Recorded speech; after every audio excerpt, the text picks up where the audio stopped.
Welcome to the Outliers Podcast, celebrating the people, the skills, and the tools that create stories worth reading. A presentation of Outliers Writing University, where tomorrow's authors learn the craft. Hello, everyone, and welcome to the Outliers Get to Know program here on our YouTube channel and podcast series. I'm your host, DP Lyle. Kathy is not with us today. She's got guests and is entertaining all the grandkids, so she's busier than I am. Today, I got a great guest for you on many levels. Robert and I've known each other for a number of years.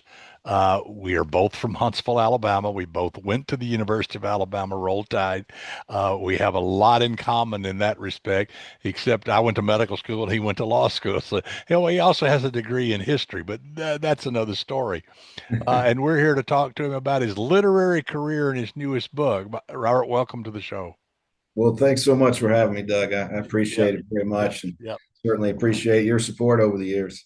Yeah. Well, I've kind of followed your career, at least as a here and there, and then our paths cross every now and then, but it's been a while.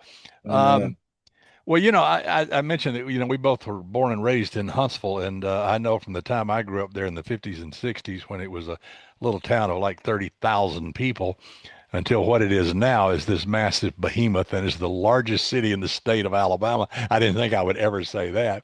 And then, of course, it's one of the most high-tech areas in the world. It's amazing what the space program and it was always called Rocket City from the time we were kids because of the rockets that were built there, but it's so much more now. It's crazy. So let's talk about your background, your upbringing, and how you think you're growing up and your life's experiences back then growing up in Hunch Patch, as we call it. How it affected your decision to not only go to law school, but then to become a writer. How do you think that played into it? I'm sure that it played into it a lot. I was blessed to have incredible, teachers growing up, both in Hazel Green, where I spent half my childhood, and then, we moved into Huntsville for high school, and just had great teachers, particularly English teachers. And thinking about them, I still remember, Miss King in 8th grade at Hazel Green, and then Dr. VT in Huntsville, and then I had just wonderful Miss Hammer my senior year at Huntsville High for AP English. And I think the first writing I ever did was writing a journal in high school for Miss Hammer, and all of those experiences played into it. And I think as a writer, a lot of times, my book, The Mediator, my new one, is set in Huntsville. First book I've ever set in modern day Huntsville. And then a lot of my prior books have little taste of Huntsville and Hazel Green. I think the town has such rich history, and just it makes for a great setting because it's almost a character in and of itself, like you said, with the Rocket City background. But even now, with the Redstone Arsenal and the Golden Dome program and all the smart people in Huntsville, it's the best part of fiction is making things up. But when you when you make things up around kind of authentic settings, it does, I think, amp up the stakes and make it a little bit more believable. Yeah. Well, when did you decide, hey, I'm going to put pen to paper and I think I can write fiction? And I know you thought it was going to be easy when you first started. We all do. We think, oh, I can do that. I can spin a yarn. When did you decide to actually sit down and say, okay, I'm going to try this? So I think for me in college, I took a creative writing class my last year. It was called creative writing, and they had a real author that came in and taught us. We wrote 4 short stories without much direction, just write what you want to write. And so I wrote short stories, which weren't very good, but there was enough positive comments to think there might be something to it. I've always loved to read fiction. It's always been an escape for me, and I think. I started thinking about my first book, The Professor, while I was in law school. And then I think a couple of things probably pushed me over the edge to doing it. I read Stephen King's book on writing, which I think for a lot of writers is kind of a seminal moment. I think the practical advice in it was really helpful. Read a lot, write a lot, and it pushed me to read things I might not have read before. And then I read, every once in a while you read a book that's, I hate to say, I call them stinkers, books, it's very Yep. subjective, but I read it and didn't like it very much. And I thought, well, if this person can be published, with this story, maybe I should give it a shot. And so you read so many wonderful books that you think, gosh, I could never write anything like this. But I think just having I don't know, just a weird moment where I was thinking about doing it, and the timing of that kind of pushed me over the edge to try. And then, of course, like you said, that's just the absolute like beginning. It really, Right. from that point forward, yeah, I really learned to write by doing it. Yeah, it's addictive though. I mean, once you get started, it's like, okay, but you do realize that you really don't know do why diddy, and and there's a whole lot to learn. But you mentioned reading stinker books. My philosophy has always been you learn as much from a bad book as you do from a good book, because what you do is I think you see things in there. Well, wait a minute, I've done that. And it didn't sound that way in my ear then, but this sounds awful now. In somebody else's words. I need to go back and take a look at that. Happens all the time. Yeah, Absolutely. yeah, I yeah, totally agree. And yeah. so it is sort of like learning by osmosis when you do catch things that other folks do, good and bad. Yeah. How many books have you published so far? So The Mediator is my 12th novel, and Okay. the sequel to The Mediator comes out next year. It's The Judge, and it'll be 13. I just Okay. finished the developmental editing of it yesterday, so I'm still kind Cool. of buzzing a little bit. Exactly. Which means you've forgotten everything about the mediator. That's what happens. That because people forget these things are written a year before they're published often. And Exactly. well, wait a minute, who was that? Yeah, okay. Yeah. I Um, know.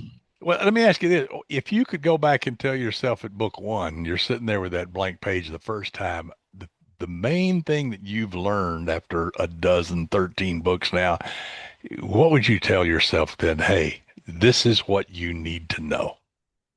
I think the biggest piece of advice I'd give myself, and I'd be careful about that because sometimes it's better not to Mhm. know. You almost to learn sometimes by failing. Right. But I think it probably would have gone faster from a craft standpoint if I could have learned sooner that the character development that really is what my favorite part of storytelling has to happen while the story is moving. It's not its own little element. And so in Right. the early drafts of my novels, particularly The Professor, I would have scenes that are character building scenes that are sweet scenes and necessary information, but the plot's not moving. And so I think a classic example of how my writing has changed is in The Mediator. The first time you meet Max Ringo, she's rolling into Huntsville for this mediation, and the mediation's about to happen, and she's running late, and she might have had a prior addiction problem. And you're learning these things while she's headed to do something. And so I just think that's indicative of what I learned. And The Professor was an 800-page novel, the first draft, which no Yeah. one would have read except my mom. and Exactly. and it was too long. I had too much Yeah. stuff going on that didn't Yeah. move the story. And once I learned how to do that, and I did it basically by that people saying, "Look, nobody's going to buy a book that's a thriller." Or really any debut book that's as long as yours. You're going to have to condense it. And I did that by taking the parts I really needed from character and moving them into the story where the main character's meeting a witness or about to have something happen in court. And, you just give them a little taste of it instead of these long info dumps that are boring. Exactly. Exactly. Yeah. My first book was 138,000 words. I thought it was fabulous. But, Right. but it wasn't the first book I published. It was probably the fifth book I published because by the time I got around to publishing it 10 years later, it was down to 85,000 Right. words and was actually a thriller. Before it was just a mishmash of garbage. Yeah, exactly. Um, but that's how it works, isn't it? That's how it works. It Yeah. is. Yeah. It What do really you enjoy most? What aspect, I think you've hinted on it, that you like the character development stuff, and what do you like the least about generating a manuscript? What makes you work the hardest? I can tell you, for me, it's what I call set decoration. What are people doing while they're talking? I love dialogue. I can write dialogue in my sleep, but what yeah. are people doing while they're talking? And I have Right. trouble with that. Yeah, I think the hardest part for me, and it's kind of equally the most rewarding when you feel good about it when it's over, is the story editing that happens after the first draft is done, Right. and really even after once somebody else looks at it. In other words, once I send it off to a publisher and I get feedback and we talk it over, and then I'm working on how can I make the story and better and improve it. Right. And you take things out and you put things in and you finish things up and you add a little nuance. That is such a grind for me personally, and when it finally happens, and a lot of times it's the urgency of deadline that creates the necessary punch for me to do it. But like yesterday, it really came together, and it's the best natural buzz for me that I've ever had is when the story is finally there and I'm seeing the field and I'm seeing it the way it needs to be and not the way I had it before. And it's just, it's wonderful when it comes together. And then, of course, you send it off and you think you've done it, and you wake up the next day and you're like, did I do it? Yeah, right. And that's, it's up to the readers to really tell you. And so, Exactly. you hope you've done a great job, but it's you're never quite sure. I think it's the not knowing is what makes it sweet when you get good comments. It's like being a stand-up comedian without an audience you can see. Exactly. You don't know you failed until you're way down the failure road. That's Right. true. It's true. Yeah. Yeah. Well, tell us a little bit more about The Mediator, a little bit more about the story. Don't give away any spoilers, but at least tell us a little bit more about it. So The Mediator is it's the first book I've had with a true female hero, which was both exciting and a little scarier. I've had 11 prior novels that I think have some strong supporting female characters, but The Mediator with Max Ringo is the first true female hero, and I always saw this character first and foremost as a mom, and I just thought it would be compelling to have a mom who is a lawyer and just a star lawyer at a big firm in Huntsville, very much based on the firm that I was in, though Max is much better lawyer than I was. And she just has an awful tragedy happen where she has a car accident and becomes a victim of the opioid crisis. And when you meet her the first time in this book, she's coming off the destruction of, addiction, and she's suspended from the practice of law, and she's starting to mediate cases, which is where you come in as a neutral and try to facilitate a resolution. And she's got this big break. She's got a divorce case, where these two big power players in Huntsville, a husband who's the CEO of a government contracting company, a wife who's like if all of the great Huntsville families, some of whom merged into one super family, it would be this family. And she's kind of the matriarch of it. And so lots of money, lots of assets. And if Max can settle the case, it really will help her as a mediator. And she probably lives on Eccles Hill then. Or, yeah. Right. Yeah, one of the characters does live there. Adams Avenue. So, she does live on Eccles Hill, actually. And so the setup for the story is Max's son is kidnapped at the very beginning of the story by the husband in the mediation. And he basically blackmails her to settle the case on his terms, or he's going to kill her son. And so it's kind of a race against time book. And because of Max's checkered past, he believes that he'll win any kind of he said, she said argument if she tells the police. So she's really trapped and has to kind of find her way out of the trap. And it's very much a redemptive arc for the main character. And, hopefully it'll be a escape, fun read for readers. Yeah, well, my Deb Walker series was set in Huntsville too, and so let me ask you: you live there, so people always ask, do you write about a place a real place, or do you write about a fictional place? What's the good, the bad, and the ugly of each? Because they both have restrictions, but they both have helping things. Did you use a lot of real places and a lot of real stuff, and did you make up other stuff? And how did you make that decision as to what to include, what not to include? I think for me, a lot of that type of detail happens organically while I'm writing. And so in this story, there's a kind of a showdown scene that happens. It needed to be close to the mediation office. And so I set it at the Dallas Mill Deli. I don't know if you've ever. I know exactly where you're talking about. Yeah. Fantastic sandwiches, the strawberry pretzel salad. It's right off Pratt Avenue. And so it was perfect. And so, since I love that place and have been there so many times, it was easy to get into the scene. there's another little place, kind of a dive Mexican joint called Bandito Burrito on Governor's Drive. I'm not sure if you've ever been there, but no. It was really like right where the scene was. And so I don't want it to feel contrived, but I thought it would be cool for these characters to think that that place was cool, because it is cool. And I felt like it would be a nice Easter egg for people that live here, and a neat detail for people that don't. And then, of course, sometimes, you have to make up a place. One of the funny things, I do this all the time. I have a Bocephus Haynes series set over in Pulaski, and I've got all these real places over there, Reeves Drug and the courthouse, and the Yellow Deli.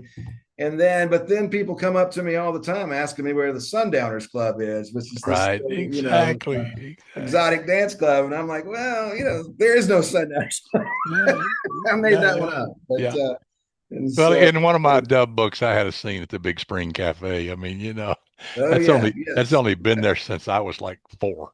Right. It's moved like 3 times. It started up obviously in Big Spring Park, and then it moved, and then now it's moved again. Is it on Governor's now or University? I forget. It's on Governor's. Yeah. Still hole in the wall dive, boy, the greasiest burgers in the world. But yeah. It's an icon, and of course Gibson's burned, so I hate that. I know. Yeah. Well, I hope the Mediator does well. I'm sure that it will, and I really appreciate you being here and talking to us about it. And any final words you want to say? The Mediator is the first book I've written to make the USA Today list, so I was really excited about that. And we've had our biggest tour, and just really thrilled at the reception so far, and I really appreciate you having me on the show, Doug. Sure. And thank you, Doug, for all you've done for me, man. When I was a pup writer, you sent me a list of books to read that would help me be a better writer, and I read every damn one of them. And so, it was really helpful, and I just appreciate what you do. Well, I appreciate that too, and I appreciate you being part of the club, as it were, as far as a writer and a successful writer. And I know that you're now going to do it the rest of your life. That's the beautiful thing about writing is the career never really ends, until they plant you, because you always have a story percolating in there. It's just a matter, you usually have about a dozen of them, and you got to figure out which one you're going to write next. And that's the hard part, I think. Yeah, absolutely. Well, it's been fantastic. Thank you very much. And for our listeners out there, go buy The Mediator by Robert Bailey. You'll love it. And watch for his other books that are coming. And we'll get you back with the next one. Let me know, and we'll do that. I love it. So until then, this has been Get to Know here on the Outliers YouTube channel and podcast series. And as you know, we will be back with other interviews down the road. Until then, keep reading, keep writing, keep having fun, and try not to get caught. The Outliers Podcast is a copyrighted presentation of Outliers Writing University. All rights reserved. Learn more at outlierswritinguniversity.com.